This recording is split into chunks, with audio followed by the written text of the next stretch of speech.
Hello, Algebra 2 folks, and welcome to Solving Systems of Equations. Today we are going to take a look at solving systems of equations algebraically. So yesterday we solved systems of equations graphically, and the two methods we're going to use today are substitution and elimination. So if you'd write these learning goals down, 1, I can solve a systems of linear equations using substitution, and 2, I can solve systems of linear equations using elimination. So those are our two focus aspects today that we're going to focus on, solving systems of linear equations using algebra. And the reason why we're going to be using algebra is that yesterday when you were doing graphing, the solutions or the intersection was coming out to be really nice integer values. Well, guess what? I did that on purpose because otherwise you would all be screaming at me. Yep, go ahead, scream at me. But don't, because I didn't do that to you yesterday. So with this graph that you see in front of you, where is that intersection? Well, I don't know. And I hope you can say you don't know either. But do you want to try to figure that out by plugging in and seeing where it makes both of these equations true? Because I wouldn't want to do that. Yes, nice integers, perfect. You can make sure that they work, you're on your way. But when they don't come out to be nice ordered pairs, you're taking a stab in the dark. Is it 2 1/4? Is it 2 1/3? I don't really know where that x value is. And then I don't really know where the y value is. Is the y value -1/4 or is the y value -1/3? And I don't want to spend my whole time trying to guess and check when I know I have some algebraic methods that are going to work nicely. So how do we find the solution to a systems of equations? Well, one, we can use graphing, but like I said, it has limitations and it's not perfect. And so we could use substitution or elimination. And right now we're just going to focus on substitution. And then later on, I'll talk about elimination. So what does it mean to substitute? It basically means that somebody is subbing for me. If I'm not there, I will have a replacement, okay? So somebody comes in and replaces me. That's what a substitute would be. So substitution means to replace. Okay, so to do this, substitute one equation into the other, okay? So what we will do is if one of them is already solved for a variable, we are going to take this 7 minus 2x, and we are going to substitute it into the other equation everywhere you see an y. Excuse me, so this is a y. So everywhere you see a y, right there, in place of that, I'm going to take that y, throw it out the door because it's not there anymore because somebody is coming in to replace it, and I'm going to put 7 minus 2x in. So I would write 3x plus 3 times 7 minus 2x, end parentheses, equals 9. So I rewrite this equation exactly the way I see it, but in place of the y, see these y's are the same. I'm going to take those y's out and I'm going to substitute it with something else. And then I'm just going to solve like I would any other linear equation with one variable. Okay, bring down the 3x, distribute the 3. Remember to distribute to both things. Add like terms, they're both on the same side. 3x minus 6x is negative 3x, plus 21 equals 9. Subtract 21, negative 3x equals negative 12. X equals, divide by negative 3, x equals 4. So if x equals 4, what does the y equal? Okay, because remember, if we are trying to find the solution to a system, remember we're trying to find out where they intersect. So their intersection point, all right? So we have x equals 4, all right?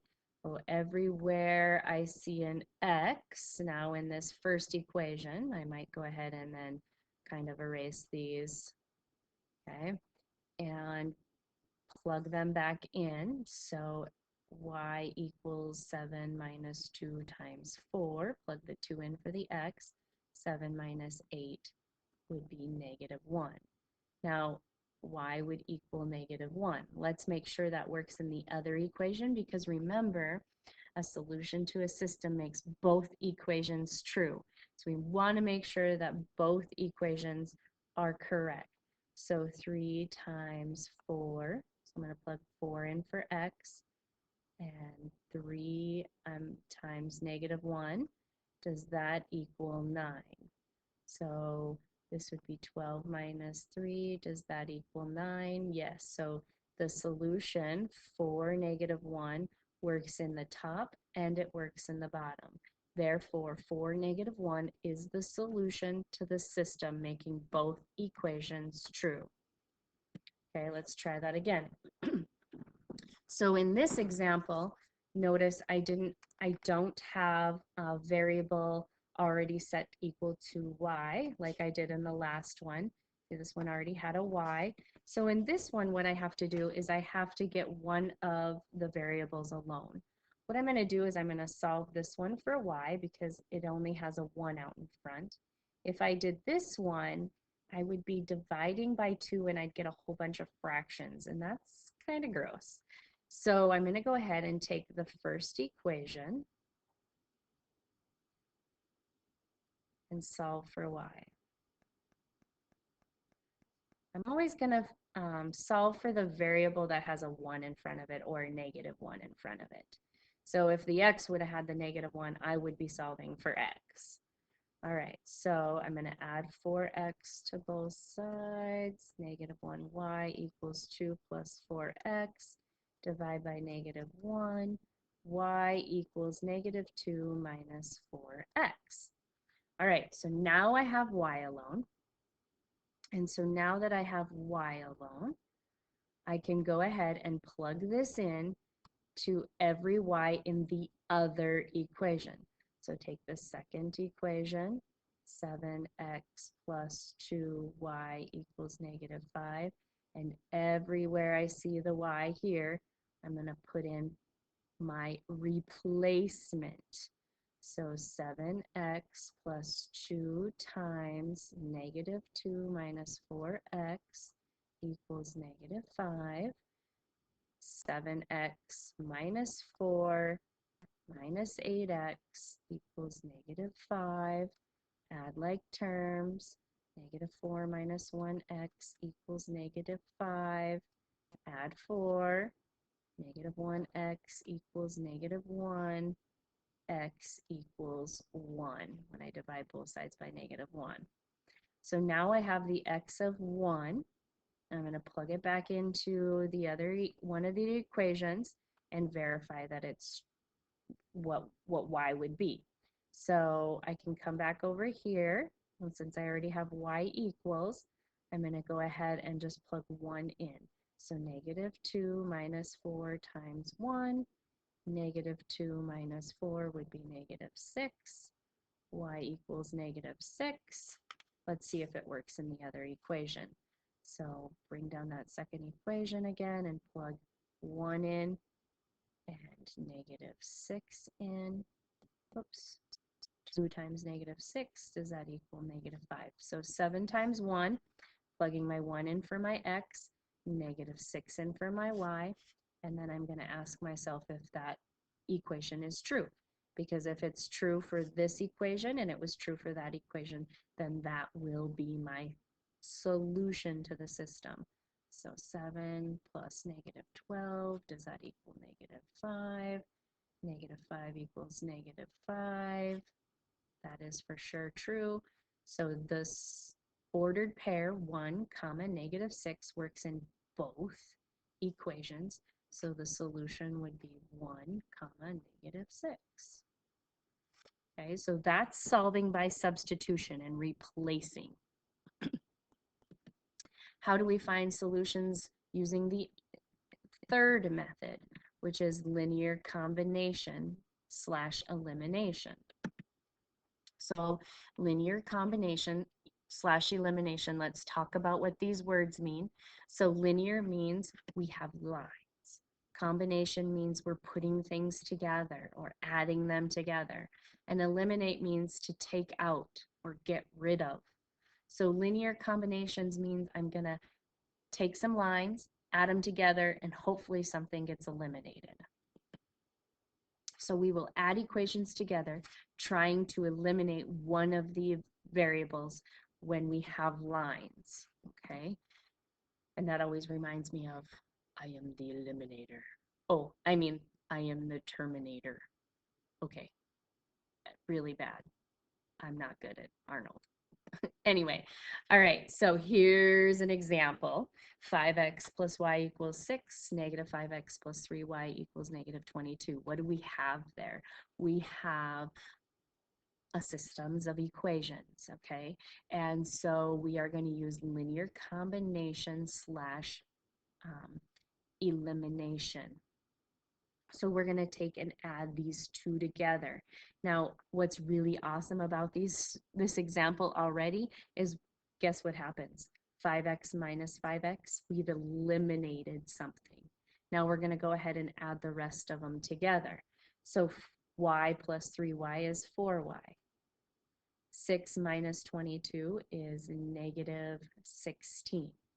Divide by 4, y equals negative 4.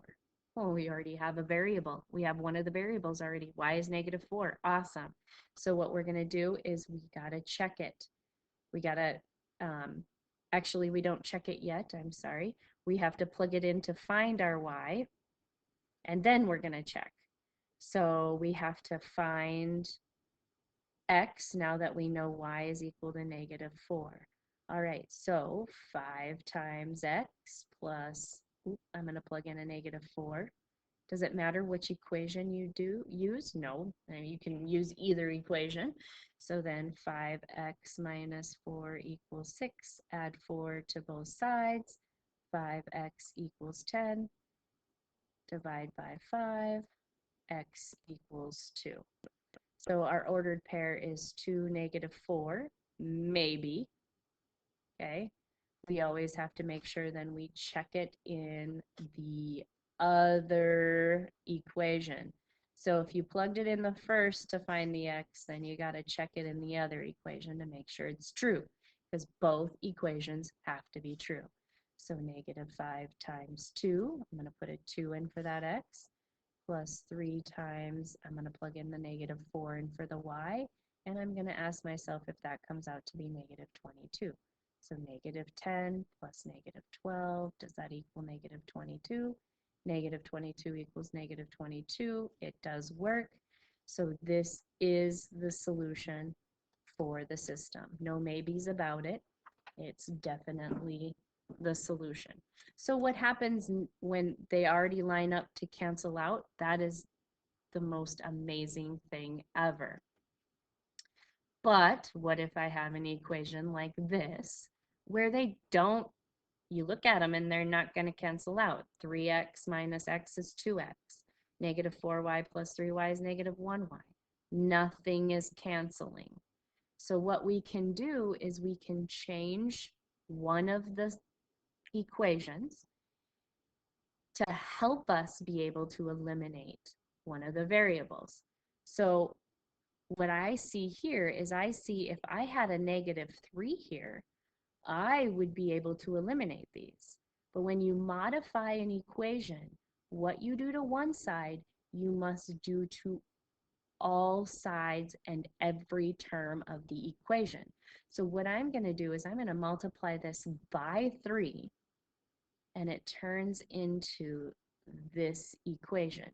Now these are exactly the same equivalent equations because I've multiplied everything by 3. Now I can go ahead and take that top equation, bring it down, and see if now anything eliminates. Well, negative 3 and 3 cancel each other out.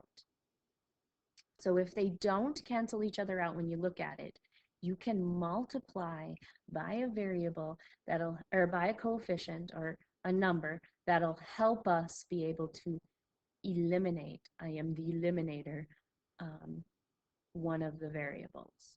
Okay, I could have done multiply everything on top by 3, because that would have been negative 12 here, and everything on the bottom by 4, and that would have been a positive 12, and I could have eliminated the y's. But I tried to only multiply one equation if at all possible, rather than both. Sometimes that's not an option, but I try to make it the easiest as I can. So 9y minus 4y is 5y. Negative 15 minus 5 is negative 20. Divide by 5, y equals negative 4. Okay, so maybe y is equal to negative 4. So we got to plug it back into one of the equations and find the x. So I'm going to go ahead and plug it into the first equation to find my x. 3x plus 16 equals negative 5. Subtract 16. 3x equals negative 21. X equals negative 7. Okay, now I'm going to make sure that that really does work. So I got to check it, because maybe this doesn't work. And if I get a no, I did something wrong in the beginning, so I need to redo something. That's how you know. Okay, so let's check it in the second equation. Negative 7 plus 3 times negative 4, does that equal negative 5? So 7 minus 12, does that equal negative 5? Sure does. 7 minus 12 is negative 5. So it works in that equation. And so there's no maybe about it. That is the system's solution. That's where they will intersect. Okay, so going on to example number 3, this will be our last one. Looking at these, what could I eliminate? Well, I could eliminate the x's by multiplying maybe by a negative 3. Because if I only multiply by a 3, 3 and 3 make 6. So I got to multiply by a negative 3. You know, whatever you want to do, just pick a variable to eliminate and go with it. So I'm going to multiply the top by negative 3x. Negative 3 times negative 2 is a positive 6y, and that equals negative 12. Okay, x's are going to cancel. That's what I want. When I use substitution, I'm not trying to get rid of anything. I'm replacing it. But when I use linear combination or elimination, I am trying to eliminate something. So if you don't eliminate one of the variables, then you're doing something incorrectly. Oh, uh-oh, but now I eliminated both variables. So 0 plus 0, 8 minus 12 is negative 4. 0 doesn't equal negative 4 ever. So what does that mean? That means there is no solution. What does that mean? Well, remember yesterday when we were graphing, if they intersect, then their ordered pair is their solution. If they were the same line, they had infinitely many solutions. Where did they have no solution? When they were parallel. So there is no solution because they are parallel lines that will never intersect. Oops, sorry. All right. So we can solve by substitution where we're replacing, and we can solve by linear combination where we're trying to eliminate a variable. That's all, folks. Peace out.